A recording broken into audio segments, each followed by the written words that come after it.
అయితే నేను ఒక మాట మాట్లాడాలనుకుంటున్నాను ఈడ. అంటే నిప్పు లేనిదే పొగరాదు అని అంటారు. అవును. సో ఉత్తగా వచ్చేసి మిమ్మల్ని ఎట్లా కొడతారు? మీరు ఏమనంది? నేను ఏమన్నా జనాలకు అంతా తెలుసు. సీసీ ఫుటేజ్లు ఉన్నాయి ఆ, నా దగ్గర, సీసీ ఫుటేజ్లు ఉన్నాయి. ఓకే నేను ఏమన్నా అన్ననా చేసింది అనేది విత్ ఎవిడెన్స్ సీసీ ఫుటేజ్లు నా దగ్గర ఉన్నాయి. ఓకే. ఆయన ఏమన్నాడు అనేది, ఎట్లా కొట్టిండు అనేది నా దగ్గర సీసీ ఫుటేజ్లు ఉన్నాయి. హ్మ్.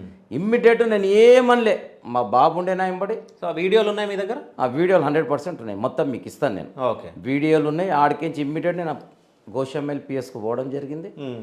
కంప్లైంట్ ఇచ్చాను. ఇమ్మీడియట్ సుదర్శన్ గారు, ఏసీపీ గారు చాలా హెల్ప్ చేశారు. ఫోన్ చేయగానే వచ్చాడు. ఎమ్మెల్సీకి పంపాడు నాకు. ఎమ్మెల్సీకి పంపి ఉస్మానియాకి పోయాను. పోయిన తర్వాత పిఎస్ కాడికి వచ్చి ఒకటే చెప్పాను, సార్ మీరు ఈరోజు వాళ్ళని ఎట్టి పరిస్థితుల్లో పిలిపియాలి. ఆనంద్ గారు జర ధర్నా చేసిన మా పార్టీ వాళ్ళందరూ అక్కడ రావడం జరిగింది. నేను ఎట్టి పరిస్థితుల్లో పిలుస్తాను అన్నాడు. సాయంత్రం వరకు పిలిచింది. 324 కేసులు పెట్టి వాళ్ళని బెయిల్ ఇచ్చి పంపాడు. రాత్రి ఇక్కడికి వచ్చిన తర్వాత నాకు గుమ్మ వచ్చింది. గుమ్మ అంటే ఇవన్నీ ఇక్కడ కొట్టాడు. నేను డయాబెటిక్ పేషెంట్, నాకు డయాబెటిక్. ఇమ్మీడియట్ నేను ఏదో అవుతుందని చెప్పేసి మల్లారెడ్డి హాస్పిటల్ చాపల రోడ్లో ఉంది, హ్యాబిట్స్లో. అక్కడ పోతే డాక్టర్ గారు అన్నారు, ఒక 2 రోజులు అబ్జర్వేషన్లో ఉండవలసి వస్తుంది, నువ్వు డయాబెటిక్ కదా అంటే, ఓ 3 డేస్ హాస్పిటల్ ఉండి మొన్న సాయంకాలము నేను ఇంటికి రావడం జరిగింది. ఓకే. సో అంటే ఇప్పుడు కార్పొరేటరు తిట్టడం జరిగింది. కృష్ణ అనే వ్యక్తి రాజాసింగ్ పిఏ. అవును. ఓకే. ఆయన మిమ్మల్ని కొట్టడం జరిగింది. అంటే వీళ్ళతో ఎప్పుడన్నా మీకు ముందు గొడవలు జరిగినాయా? ఏమి లేదు. నేను ఎక్కడ ప్రజలు పోయి పిలిచినా కూడా పోయి పని చేపిస్తుంటాను. ఓకే. ప్రజలు ఎక్కడ పిలిచినా కూడా.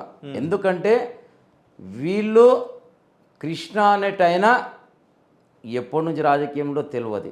నేను పాత మహారాజ్ గంజ్ ఉన్నప్పటి సంది ఒక అన్నదమ్ముళ్ళు అక్క చెల్లెని లెక్క నేను మెదిగిన. ఇక్కడ ఏ పనున్నా కూడా ఆనందంతో అవుతుంది అంటే నేను చేపించిన. నేను అట్లా నాకు అనుబంధాలు ఉన్నాయి. కనుక మా కేటీఆర్ గారు, తలసాని శ్రీనివాస్ యాదవ్ గారు ఒకటే చెప్పారు, ప్రజలు ఏ ఇబ్బంది ఉన్నా కూడా మీరు ముంగట నిలబడాలన్నారు. దాని గురించి నేను తిరుగుతూనే ఉన్నాను, ప్రజల పని చేపిస్తూనే ఉంటాను. నేను ఈ దాడి అయినదని నేను భయపడటం కాదు.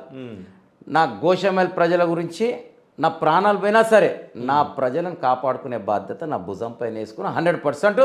ఇప్పుడు కూడా నేను రేపటి నుంచి పోతూనే ఉంటా. ఈ రోజు కూడా పోయినా, నిన్న కూడా పోయినా. హాస్పిటల్కి రాగా నేను ఇంట్లో పండుకోలే. ప్రజలు ఏ సమస్యలు ఉన్నా కూడా నేను పోతూనే ఉంటాను. నేను